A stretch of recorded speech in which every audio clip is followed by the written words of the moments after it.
All right, Coach. Each week we go through this. Oh, yeah, we do. Yes, we do. Coming into this one, we knew what Miami's offense was going to be, and outside of your building, it's like got to watch Tariq, and then 3 plays in, he does what he does. How does that happen?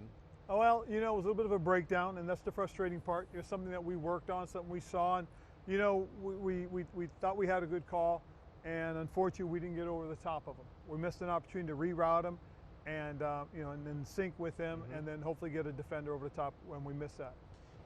You're coaching a team, but yet you're also watching a game. I mean, to see that guy do what he's doing, not just to you, but the league, has to be impressive. It is impressive. It really is. They're a good offense.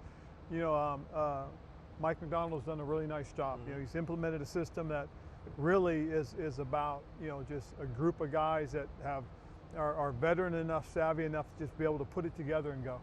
It's hard to get a flow against an offense like that. How would you rate the guy who called your defense on Sunday? I thought he had his moments. I really did. I thought there were some chances. We brought a lot of pressure. We attacked their run game pretty well, I thought. I do think we missed a couple opportunities in the pass game. The 2 long passes to Tariq, I think, were just opportunities that we missed, and we got to be better at going forward. But the other things, I thought the guys handled them very well. They really did. I thought the players played really, really well at times. And I know you can't do it, but if you could take away those 2 long runs, we got them somewhere around 270 yards.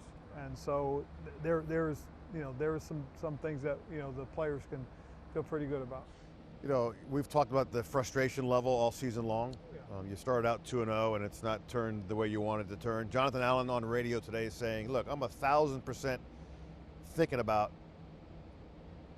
departing this franchise, at an earlier time than I wanted to, because I want to win. I don't want to be part of a rebuild. You understand the players' frustration, certainly, but when you hear that kind of thing, are you worried with these 4 weeks to go that you're going to lose guys at all? No, just because if there's one thing I'm going to do, is I'm going to hold them to the standard of being a professional.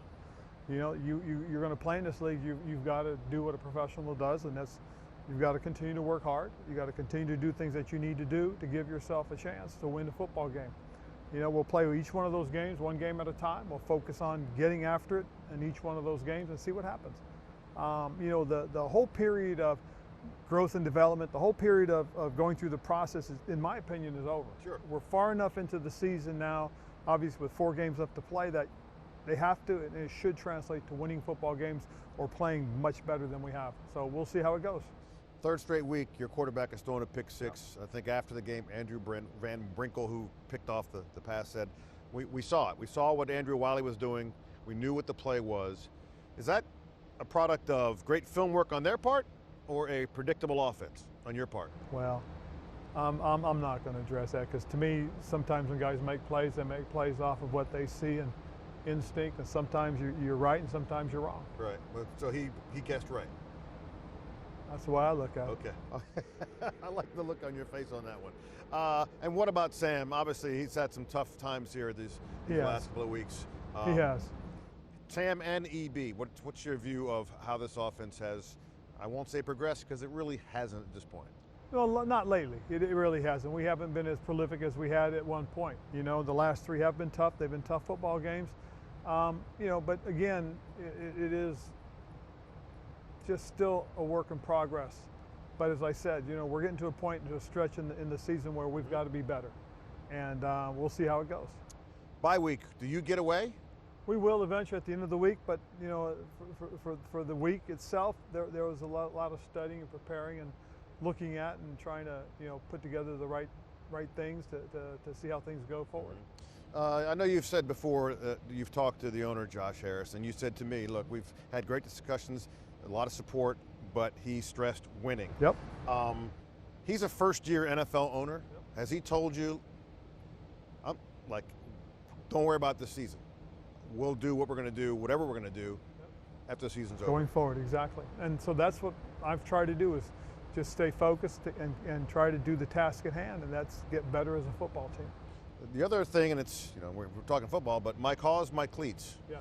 You had your cause. What was it? Yes, you know, for the years, it's always had something to do with the military.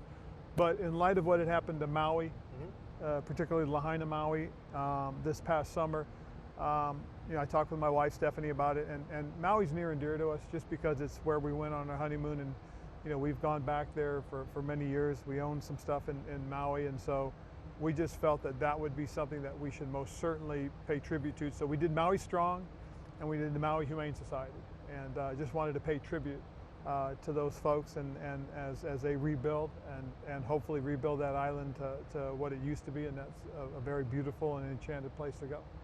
Appreciate you, Coach. Thank you. All right, thank you.